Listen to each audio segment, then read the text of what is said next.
Men who observe sex, so I guess this would be observing pornography, will have slight increases in testosterone. Whoa. Don't think watching porn is actually good for you.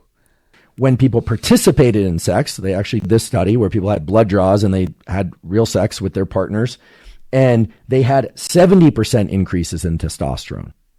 So get a partner and increase your testosterone levels the healthy way. Now, Andrew Tate has very high testosterone levels, even higher than the upper levels of the normal range, even when he was in prison and had to do a blood test. Between 9 and 27, the normal range. I've never taken a steroid in my life. I don't inject anything. I don't take any pills, nothing. And I was 32. I was above the normal scale, and I'm 36 years old. It's supposed to be going down. Supposed to be going down. Now, if you're still watching this, I recommend increasing the video speed to become more productive. There's a lot of things we can do to increase testosterone naturally, but in this video we go over the things you don't want to do. And we start with the 80-20 rule, which states that 20% of our efforts lead to 80% of our results. So what are the highest impact things to avoid? For the nerds out there, we will also go over the little things that will kill testosterone, but can compound and create a snowball effect, so they could still be worth doing. Let's listen to the first testosterone killer. The higher your testosterone level, the lower your natural interest in babies. This is an actual study. This is actually true. Testosterone concentrations are lower in men who take an active role in childcare. I found the study here, where the goal of the study was to find out the effects on men's hormones before and after they became fathers. Although the conclusion is that testosterone levels were lower with men just before they expected to become father, the results also show that testosterone levels were lower after birth. So Andrew is right, but the main reason behind it is stress. What happens is when a man sits around a baby all the time, his testosterone level naturally decreases because it makes us more tolerant of the screaming, of the crying, woman's moaning.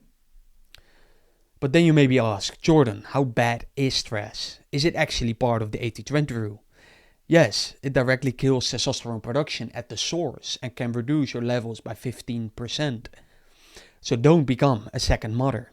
Stay on your mission. Especially as a man, if you decide to be a second mother, to some degree, you're chemically castrating yourself. You're losing your superpowers anyway. But how to actually prevent stress? Two big things that are proven to work are meditation and deep breathing techniques.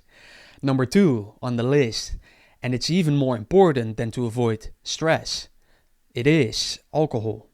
Not just because it increases estrogen, but also because it increases many other things and has a lot of other negative consequences for the body that will directly or indirectly lower your testosterone, such as bad sleep, ineffective workouts, and it has a direct impact on erectile dysfunctions, as you might know from a night drinking.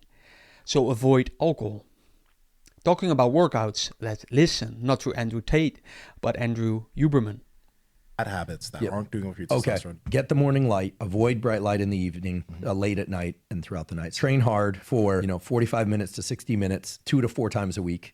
Past 60 minutes, unless you have superb recovery capacity, you try and push for 2 hours at max capacity, you will have an increase in cortisol and a decrease in testosterone. If you rest 3 days, you'll be fine. But if you finish your squats and you deadlift and then you leg press and then you're up into the 2-hour range, you're going to drop your testosterone, no question.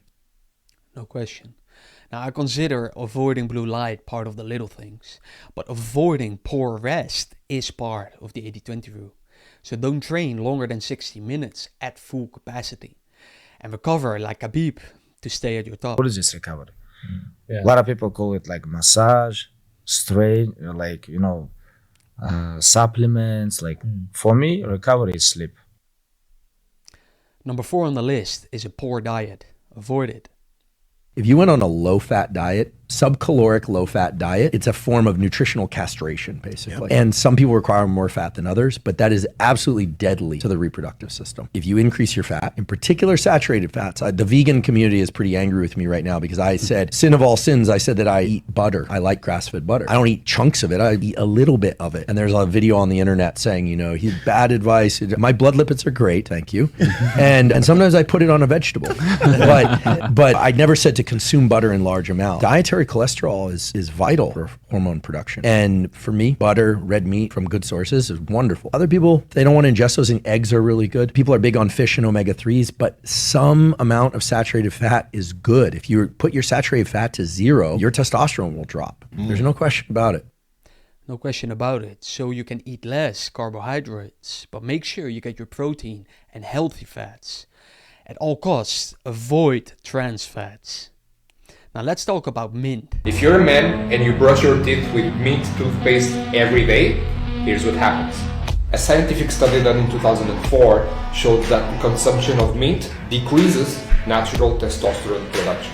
Sure, if you're a rat and you're ingesting a liquid that contains 10% of your entire body weight worth of mint, then maybe your testosterone will be affected. I agree, avoiding mint and fluoride in toothpaste, foods or drinks is not part of the 80-20 rule. But I disagree on the latter part. Listen closely. It gets people focused in on tiny little details that don't actually matter in the real world. Go ahead and enjoy your mint ice cream, your balls will be just fine. I disagree. It will have an impact if you avoid all these small things and let the compounding effect do its work. So if you want to naturally max out your testosterone levels, consider doing the following. Avoid mint, sugar, soy, and drinking from plastics. Instead, drink out of a glass. Or cans, like Andrew. Me personally, I drink these cans of sparkling water. I tear through 5,000 cans a month. All I do is drink these. I must drink 30, 40 a day. I'm never without them near me. Ice cold sparkling water all the time. All the time. So we went from testosterone above the normal range to almost negative levels. So please do the following if you want to remove your superpowers as a man. Be stressed, drink alcohol, don't recover, eat lots of carbs and trans fats, and drink mint tea, brush your teeth with mint, eat mint ice cream, consume lots of sugars, become a soy boy, and develop a love relationship with plastics.